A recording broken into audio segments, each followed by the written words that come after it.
Welcome to the Evolvepreneur podcast channel, which is sponsored by Evolvepreneur.biz, a new online community-based platform designed to help develop your skills and knowledge to be massively successful in this new digital age. Your host today is John North, who is a 3-time #1 international best-selling author and strategic marketer. John's passion is to help business owners to master the online marketing world. Okay, let's pile in. Okay, welcome to Evolvepreneur podcast channel. Today, my special guest is Tristan Wright, a business Sherpa based in Melbourne, Australia, with a background running a small business in sportswear industry and now business growth strategy. He ran a company called Evolve to Grow, which is quite interesting because we actually have the same similar name, so it's quite an interesting start for the day. And basically today we're going to talk a little bit about work-life balance, finding some blind spots in your business, and how he got to be a business owner. So we should be a pretty good sort of topic list there. So welcome, Tristan. Thanks for coming along. Thank you very much for having me. Cool. All right. So I usually ask a little bit about your background, how you ended up being an entrepreneur, because most people usually get there by accident. Or usually not the deliberate strategies. Usually not. Most people don't wake up when they're 10 and say, I'm going to be an entrepreneur when I grow up. So how did you get to where you were going to be? Totally. I'm the same story. So I'd always wanted to do business for myself, but how I got into my first business was definitely by mistake. So my first business that I set up was called Seight Custom Cycling Wear. And I actually got into that because I was riding along with a bunch of friends and they wanted some new uniforms for the cycling team. And me being a person that seems to know everyone, they said, you can go and find, they gave me the task of organising the uniforms. And I started calling around all the different suppliers and whatnot. And I didn't actually like anything that was out there on the market. So I thought, I'm going to reach out to the suppliers in China and do this myself. So did that and organised that first set of uniforms.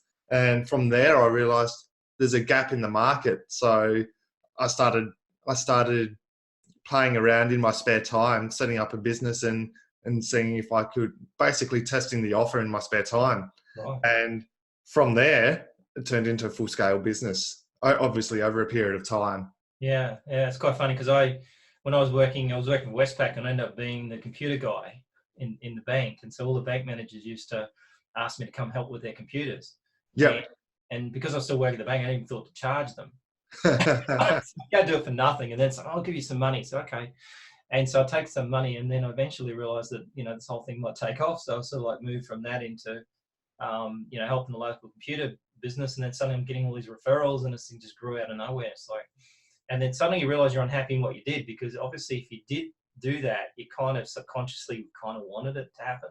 Yeah, that's it. So that happened to me. It's like, again, it seems like by accident, but I think your brain figured it out.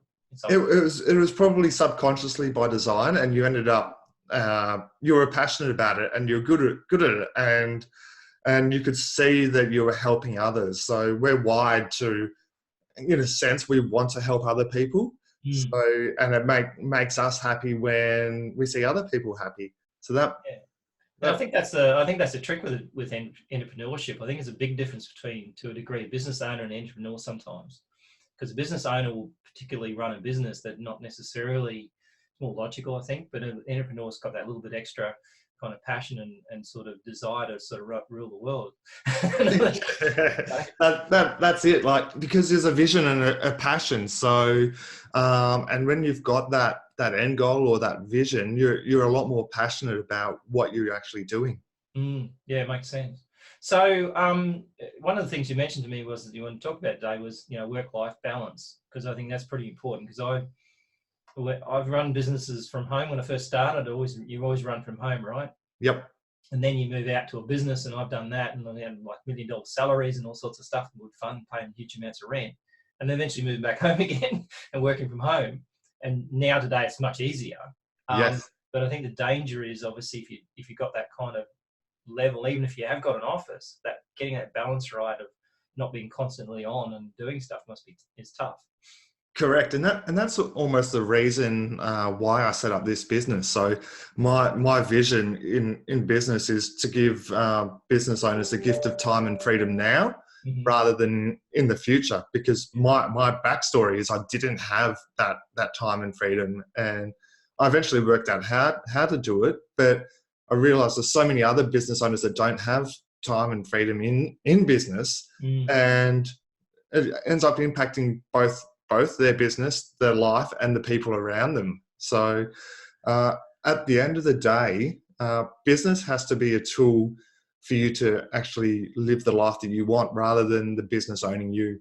Yeah, and I think that's the danger, is that, and I've been there. Like, you get so, particularly in the early startup stages, like you spend so much time on it trying to grow it. I mean, now we've got a handyman guy that comes around and says, "Oh, I've got to be home by 3 o'clock. Mrs. is going to kill me." And so, like, it's like, she's driving him, but the reality is he's using that as an excuse to leave, right? But the thing is that he's basically trying to make sure he keeps that balance right, because obviously his wife wants him to earn money to pay the bills, but she also wants him home to do stuff. And so it ends up being like a catch-22 scenario you get caught into. Correct. And what ends up happening is so many people get involved or so engrossed in their business, especially in the first few years.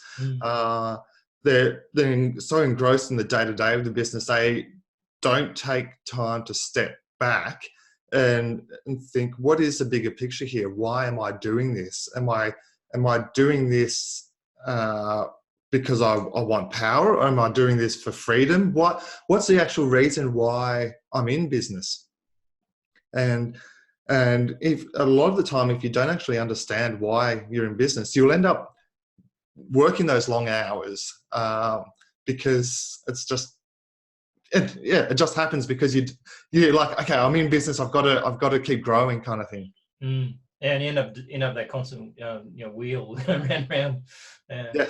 Yeah. I mean, I changed a few years ago where, you obviously got to get a bit of I got a bit of a cancer scare a couple of years ago where I ended up with bowel cancer and basically had to go get it removed and all that sort of stuff. And people say, "Oh, did you get an epiphany?" I said, "No, I didn't have time because I got diagnosed on Monday, took out Wednesday, I was home Friday."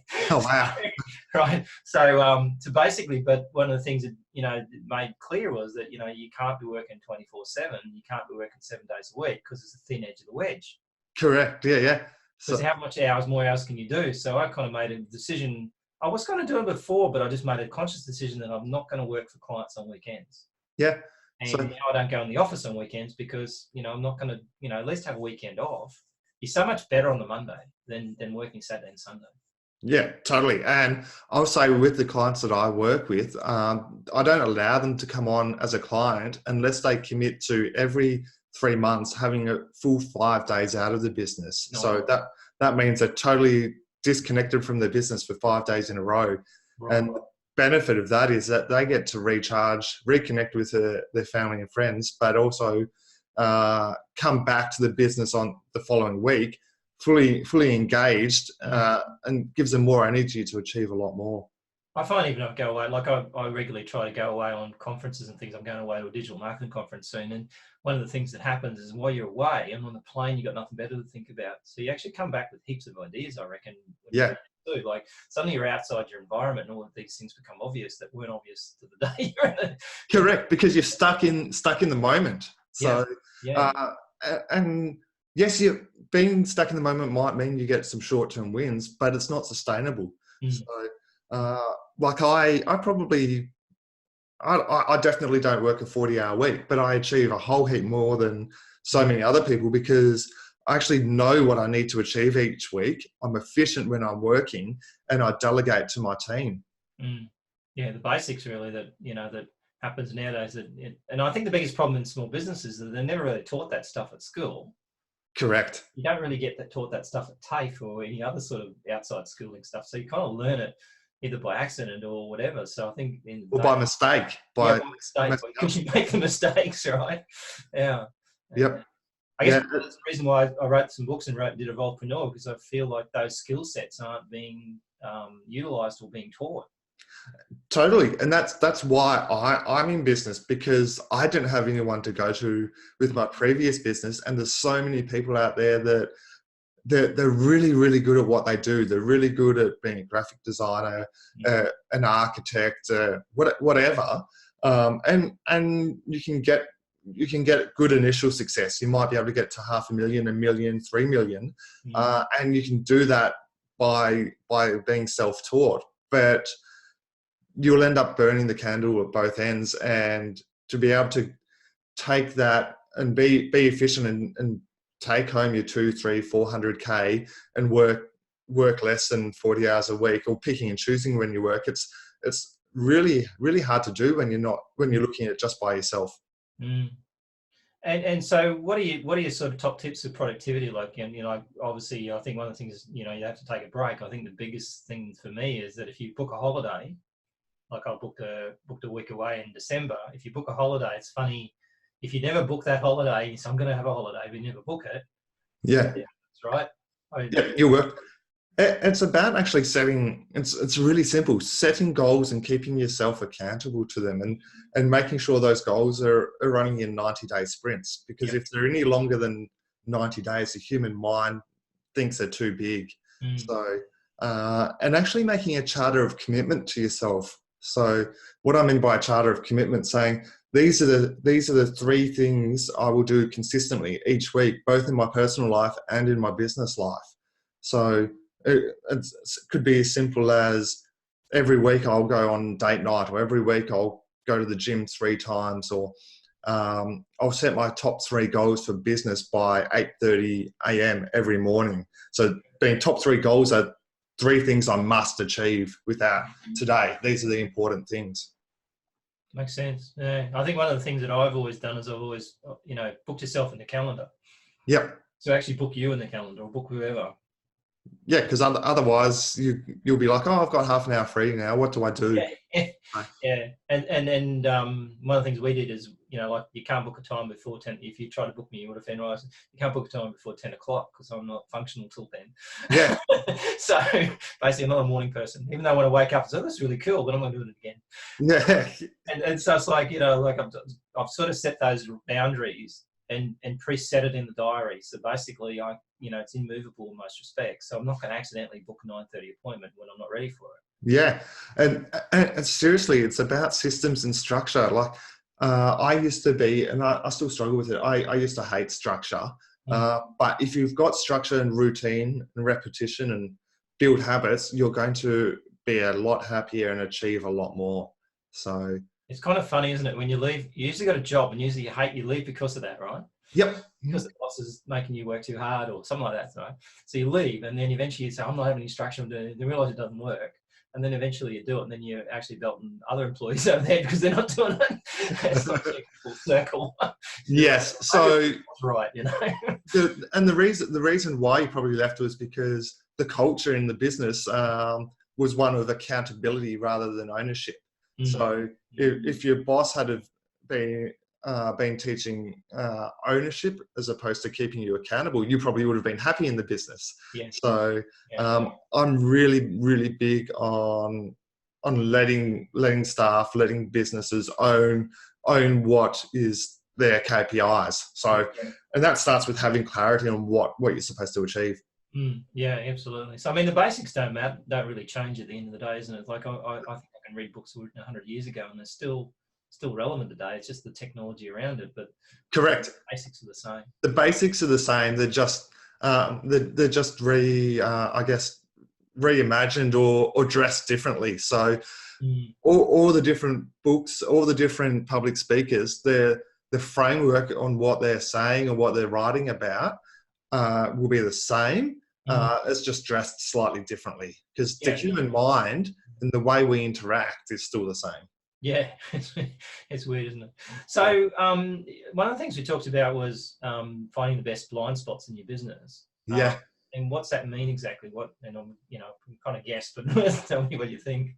So it goes back to when I was talking about before, like being stuck in the day-to-day minutiae of your business. So if you're working the business by yourself, you only have a small team, you're not necessarily going to be aware of what's happening around you.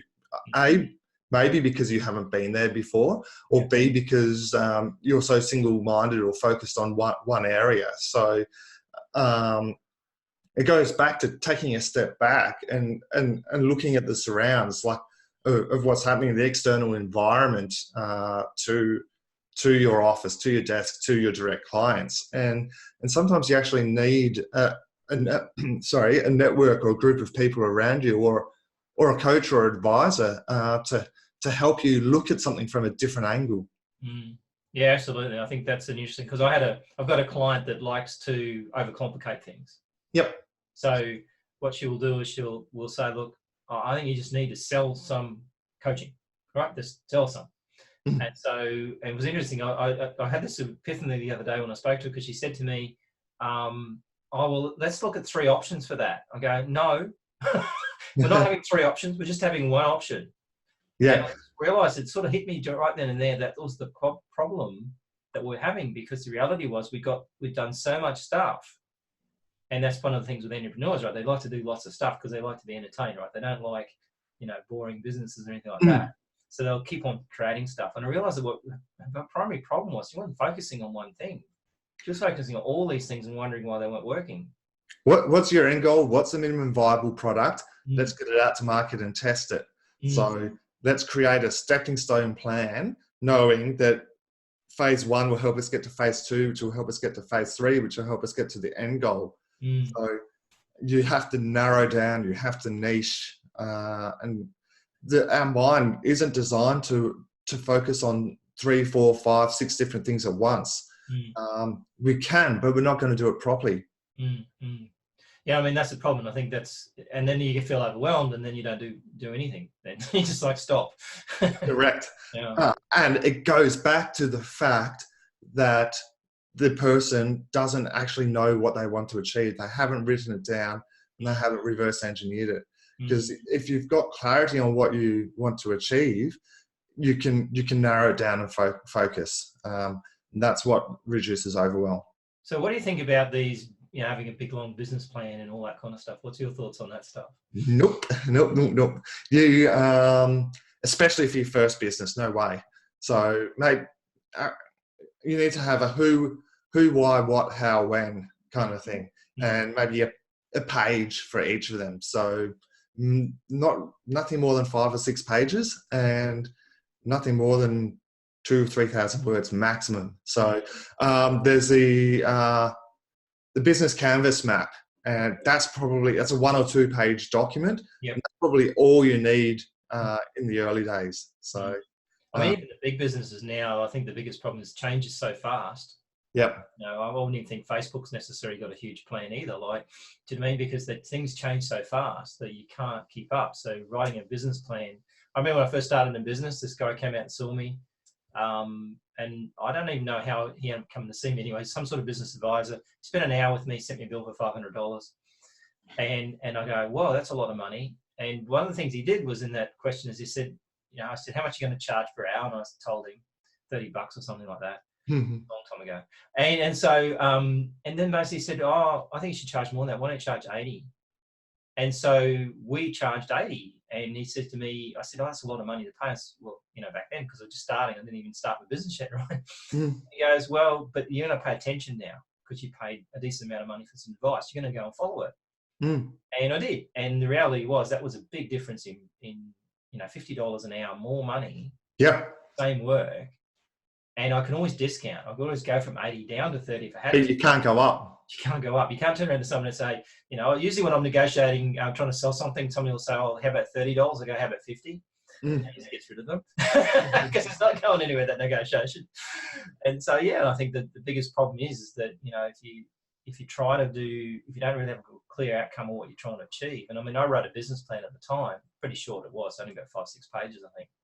I wrote it and I stuck it in the bottom drawer and never opened it for another 5 Correct. It's got to be a live document. So this is why the business canvas map is so good, because you can have it as a live document. So, and a lot of the time people will put together a big detailed business plan, but it's all theoretical. So, and it's going to change after 3 months, 2 months. So it's about, you just have to have just enough information in there for you to know who your potential target market could be, what your offer is, and what your value is. And then you just have to test and repeat kind of thing. So.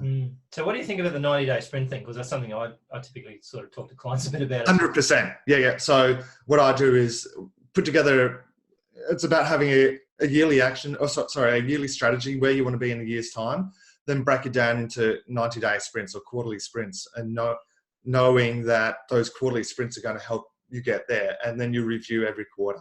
So it's actually breaking into smaller chunks, right? So yep. It's like how do you eat an elephant? Mm. It's one bite at a time. You start on the leg, one bite at a time. Exactly right. Yeah, because if you're trying to eat in one whole, it's not going to taste too good in the end. Correct. And you're not going to know how to either. So, yeah. That's cool. So, one of the things that I've got a feeling was this is going there. You have the value of time and freedom, right? As a business owner, valuing their time. Yep. Tell me a little bit about that, because I've got kind of a thing we usually do with clients. It's interesting. I'm interested in we do the same thing.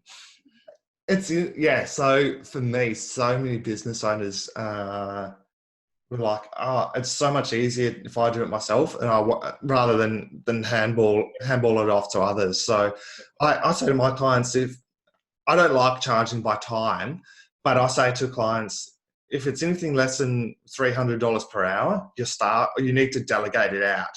So you need to go and get an assistant. You need to get someone else to do it, because if it's not making you $300 per hour plus, it's not worth your time. So otherwise you're going to be stuck in the business on a daily basis kind of thing. And so many people get into business because they want to control their future. And if they're stuck doing the lower value tasks, you're not going to be able to control your time. Essentially hired yourself a job at the end of the day, haven't you? Basically, you've got yourself a job, but with longer hours and a whole heap more responsibility. Horrible boss. Yeah. Usually a horrible boss then, because you never let yourself go. Because one of the things we used to do with clients is we go, how much money do you want to make a year? And then divide it out by, say, 40 hours a week and come up with a number. And typically that's way more than what they expect. Yeah. The rate suddenly is a lot more. I mean, and I've had scenarios now that straight away my thinking is, should I do this, and how much should I be getting paid to do this? And not something that I should be doing. And we actually started a system off just recently that we worked on we call it the matrix. And we basically allocated points. Yep. A time value matrix. Yeah. So basically we'd say, like, if it was a web designer, maybe it was 1 point, maybe that's $25 an hour. A developer might be 3 points. That's $25 times 3, right? I'm like 6 points. And so what happens is, as soon as you start looking at that, you think, well, I can't do this job for this client. I can't do this web design stuff, even if I want to, because I actually have to then downgrade my hourly rate. Yes. Yeah. And straight away that changed the way that you look at it, because suddenly I'm not doing that. I'm going to get someone else to do that. Yeah, it's amazing. Yeah, that's it. And that's how you should be looking at it, because otherwise you're just going to get stuck on the Ferris wheel, or on the rat trap kind of thing. Exactly, rolling around doing nowhere. And I mean it's hard for a small business though when they don't have the money coming in. Yeah. To do that. And I think one of the biggest issues that I've seen is that they don't charge enough. Is that what you see? Like they really could be charging a lot more? Yep. Because they don't have enough confidence, or don't understand what their value is. So, or they don't value themselves enough. Yeah. So, I mean, we did a few years ago, we doubled our prices and halved our database. and making so much money but doing less work, because then we can focus on better work. We can actually do a better job of a project because we've got less on us to do it. Yes. At the end of the day, the client gets better results, everybody wins. So some people think, charging more, I can't do that because, whatever, the market might pay it or whatever. But sometimes charging more pushes you into that kind of quality area where you can compete better. Correct. And you're more likely to get referrals too, because you'll enjoy the work that you do, and that you're putting out quality work. Yeah. So tell me, like, if you were talking, this is one I said the other day, so the reverse actually. If you look at your previous self, so how long have you been in business now? This business for a couple of years, but running my own business almost 10 years now. So if you go back 10 years, right? Or a bit longer, what would you tell your prior self what you should have looked out for, like top couple of things that you would have told them to look out for? It's a good question, isn't it? Question. Trust the process. Right. Trust the process and know that everything's going to be okay. Not the stress about the little stuff. Yep. Yeah. Yeah, that's probably the simplest one. Yeah. Yeah, makes sense. Yeah, because I think at the end of the day, like I always just say to people, is it going to matter in 10 years' time? Because very little does. Yeah. Yep. 10 years time, everything's going to be different to now. Just trust the process, take action, and don't fret the day-to-day stuff. So what book are you reading at the moment? That's a good question. So, you got a few books in the background, I see. So I'm sure you read some of them. I'm actually listening more to audio books at the moment, and the one I've got currently is A Dichotomy of Leadership. Right. So, let me just check on my phone. I always forget the authors' names, Right. and I recommend all business owners listen to it or read it. Sorry, Jocko Willink and Leif Babin. So definitely get that. It's a follow up to Extreme Ownership. Right. Okay. Sounds good. I've never heard of it. There you go. Definitely really, really good. The first one is Extreme Ownership, Jocko Willink and Leif Babin. So okay. Cool. Any business owner, anyone wanting a bit of personal development should read or listen to these books. So what's your thought about this reading books? Like, is it something that you find a lot of your clients don't do? Okay, so originally I didn't like reading or listening to books, podcasts, anything like that. And then I realized you've got to be continually learning to grow.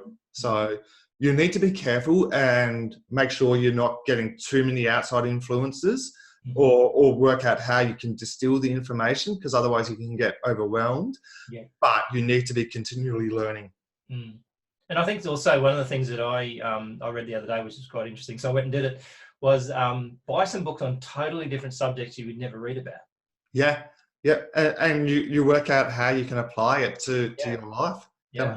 Because when I started reading a book called Sapiens, and it's a brief history of the world. Okay. And it's a very interesting book because it talks about human nature and all that sort of stuff. So it sounds like it's a history book, but it's not. Mm. But it's very well done, and it clarifies a lot of things that happened in retrospect. So when you look behind and see what history was really about. Yeah. That sort of was a very interesting book in terms of other things, or conversation with clients and stuff like that. But I wouldn't have normally gone and bought a book like that, because at the end of the day, it's not really in the wheelhouse, right? It's not a business book. It's not a self-development book. It's like nothing, or management book or anything like that. It's basically all about history of humans and how they got there. But humans' history and stuff is very relevant to business, right? How people think, totally. Do stuff, where we're going, all that things is very important when it comes down to it. So I think having a mindset to read some different sorts of books. Yeah, you've got to be continually learning and looking at different angles. Yeah. So time for a bit of shameless plug. Always. Always got a bit of a shame. So tell me a little bit about what you do, and how people can get hold of you and all that kind of stuff. How about I give you my 30-second elevator pitch? That's a good pitch, right? Let's give it 30 seconds. Tell me, if you were to go and climb Mount Everest, would you climb Mount Everest by yourself? Seriously, don't think so. Well, you probably get someone that's been there and done that to help guide you up the top of Mount Everest. So my question is, as a business owner, why would you go and build a business by yourself when you can actually go and get someone else that's been there and done that before? Mm. So I market myself as a business Sherpa. I've been there, done that. I've fallen off the side of my Mount Everest and got to the top. Mm. Now I come back down to the bottom and help others get to the top of their business. Okay, cool. I was wondering what the Sherpa thing was all about. There you go. now we understand. Right, so it's a guide. That makes sense. Yeah, and I think that's the thing. And nowadays, to me, coaching or that sort of consulting work, if you're doing a good job, you can add so much more value to a business. Totally. And really make double their revenue sometimes. I mean, even when we were selling accounting software, I would go in and I had this statement I could find $100,000 in an hour. Yep. Yeah. And they go, rubbish, you can't do that. And I said, that's easy. I could find $1 million if I spent a couple of hours. Yeah. Right? Yeah, that's it. Like 100 grand's not much, right? when you think about it, because you could just increase your price. If you turn over $1 million, increase your price by 10%, you're there. Yep. Right. Yeah, that's it. And so many people don't, or so many businesses don't actually increase their revenue or their sales point to be in line with the market. They undervalue themselves. So there's so many ways to add 5, 10, 15% to the bottom line. So, and another way is also like you increase revenue by sales point by 5%, then you reduce costs by 5% because there's a whole heap of dead wood in the business you don't need to spend money on. You change supply, you save 5% there, and so you've done 5% in 5 different areas, and that's a multiple. When you look at your bottom line profit, you're not actually increasing your bottom line profit by 5%. You end up increasing it by about 15 or 20%. So we used to do some math on that, and it worked out with like 67% increase in profit. yeah. So I've got an ebook, how to increase your bottom line profit by 34%. And you're actually only changing 6 different areas of your business by 4%. So very minimal changes that people won't notice. Yeah. You're increasing your bottom line profit by 34%, which is what counts. Exactly. And I think I used to have this theory in business when I was doing consulting work with computer IT stuff, right? Is that people will always pay an extra 10% and wait one more day. Yeah. And so if you could get away with charging more and be a little bit like just come tomorrow instead of today, then you've got a big difference because you can actually project your business out a bit further. Yeah. I think, mate. So, yeah. Yeah, there's so many different ways to add to your bottom line profit. You just have to take a step back and look at it from a different angle. Yeah, and I think you have to take that holiday, right? So I think basically what we have to get people to commit to is take that 1 week off. And I think one of the nice things about that is that if you've got other people working in your business, then you get to find out what goes wrong in that week. And if you don't have anybody else working in your business, you're going to ask yourself the question, if I get sick or whatever for a week, what happens? What's going to happen? Yeah. So it's a hard, if you can't take a week off, then you've got to ask the question, why can't you do that? That's it. Exactly. You've got yourself a job, not a business. Yeah, exactly. So yeah, excellent. Cool. I must have read all the same books, I reckon. And had the same experiences by the sounds of it. It sounds like it. Yeah. I think there's a whole underbelly of, I've got this theory, and I reckon I'm still going to work on this, is that there's a whole underbelly of entrepreneurs around the age group, like the 40 to 50 age group, late 40s, early 50s, that basically went through a whole transformational process about 15 years ago, 20 years ago. They all had failed businesses, all things went wrong with them, and they've grown up to a point where they're coming back again. There's a lot there, yeah. And I think basically those guys are now, it's a bit like what we're doing too, is that we managed to sort of reinvent yourself and come back to it, but with the knowledge of what happened before, what went wrong. And that's the thing with startup businesses, they don't get that, right? They have to go through that failure process. There's so many obvious things now, look back and think, well, why didn't we do that? Yeah. Well, why did we do this? Or why didn't we do that? It's a school of hard knocks. Yeah. And I think that's the thing is if you can help someone avoid some of those big ones. So look at making mistakes in business. I reckon there's nothing wrong with making mistakes, but some of those big obvious ones you think that was a bad idea and I should have never done it. Yeah. Well, thanks so much for coming along and talking to us. We'll put up some links and info on our podcast about for your website and stuff like that. But just in case, what website do they go to get you, just in case? www.evolvetogrow.com.au. Cool, nice and easy. Yeah, that's it. Well, thanks again, and we'll talk to you again soon. Thank you very much. Cheers. You've just been listening to another great Evolvepreneur podcast interview. We hope you enjoyed it. Please visit evolvepreneur.biz today to find out more about our online community and how you can take part.